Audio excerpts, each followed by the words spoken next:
Bismillahirrahmanirrahim.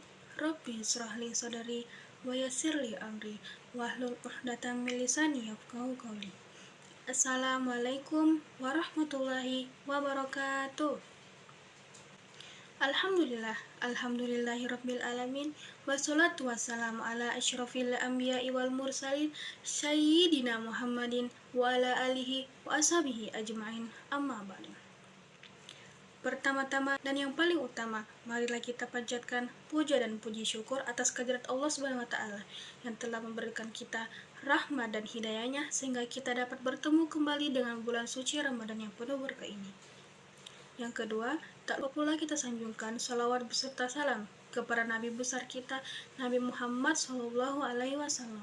Allahumma sholli wa sallim alaik, yang telah membimbing kita dari zaman jahiliyah menuju modern Islam seperti sekarang ini. Yang ketiga, izinkan saya memperkenalkan diri. Perkenalkan, nama saya Adila Utami Mustar dari kelas 11 IPA, membawakan ceramah yang berjudul Memaknai Bertambahnya Usia.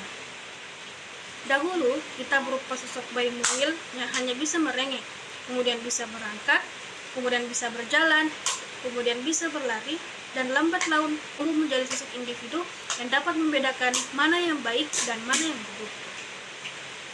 Mengenai bermaknai bertambahnya usia, jika seseorang bertambah usia, maka artinya berkurangnya umur manusia untuk hidup ini.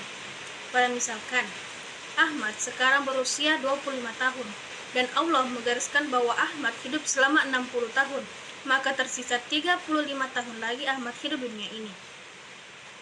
Adapun yang kita lakukan pada saat ulang tahun adalah tidak perlu mengadakan acara yang besar-besaran. Cukup mensyukuri nikmat panjang umur yang telah Allah berikan kepada kita sehingga kita dapat bertemu kembali dengan bulan suci Ramadan yang penuh berkah ini. Ada beberapa hal yang bisa dipetik dari memaknai bertambah usia. Yang pertama, orientasi ke masa depan. Bercermin pada masa lalu demi kebaikan masa depan adalah musahabah yang paling tepat untuk manusia. Apa maksudnya dari itu? Pada saat ketika dulu kita mengalami masalah yang begitu berat. Nah, dari masalah tersebut bisa kita ambil hikmahnya, jadikan pelajaran hidup agar kemudian kedepannya lagi tidak akan terjadi seperti hal tersebut. Hal ini pun telah Allah abadikan dalam surah Al-Hasyr ayat 18 yang berbunyi, A'udzu billahi minasyaitonir rajim. Bismillahirrahmanirrahim. Ya ayyuhallazina amanu taqullaha wal tanzur ma qaddamat lighadin wattaqullaha innallaha khabirum bima ta'malun. Shadaqallahul azim. Yang artinya, wahai orang-orang yang beriman, hendaklah kalian bertakwa dan hendaklah setiap kalian memperhatikan apa yang kalian lakukan untuk hari esok atau hari akhir. Sesungguhnya Allah Maha Mengetahui, Maha Teliti. Yang kedua, menghargai waktu. Hal ini bersangkutan dengan bulan Ramadan ini. Karena bulan Ramadan ini adalah bulan yang mulia. Pada bulan suci Ramadan ini, apa yang kita inginkan akan dikabulkan. Jika kita memohon ampun kepada Allah, maka dosa-dosa yang kita lakukan akan diberi ampun kepada Allah. Dan apa yang kita lakukan pada bulan suci Ramadan ini, misalnya pahala-pahala kebaikan akan dilipat gandakan. Dan juga jika kita melakukan dosa-dosa yang kita lakukan, maka juga akan dilipat gandakan. Jika kita membuang sia-sia waktu pada bulan Ramadan, maka akan rugilah kita jika kita menyia-nyiakan kesempatan yang datang pada bulan suci Ramadan ini hilang begitu saja. Khususnya untuk para remaja, marilah kita meningkatkan iman dan takwa kita pada bulan suci Ramadan ini.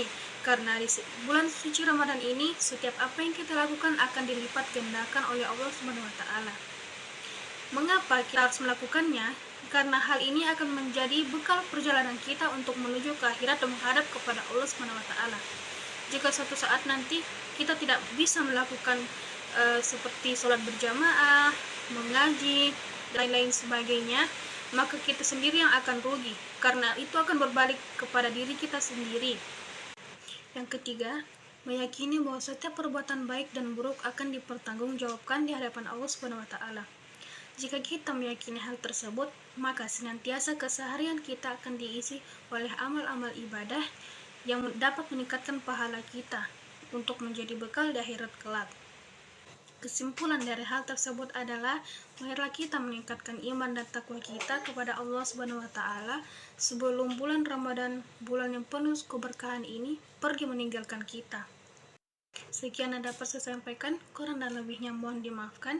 Yang baiknya datang dari Allah Subhanahu wa taala, yang buruknya terdapat dalam diri saya sendiri. Wabillahi taufiq wal hidayah. Summa syukran. Wassalamualaikum warahmatullahi wabarakatuh.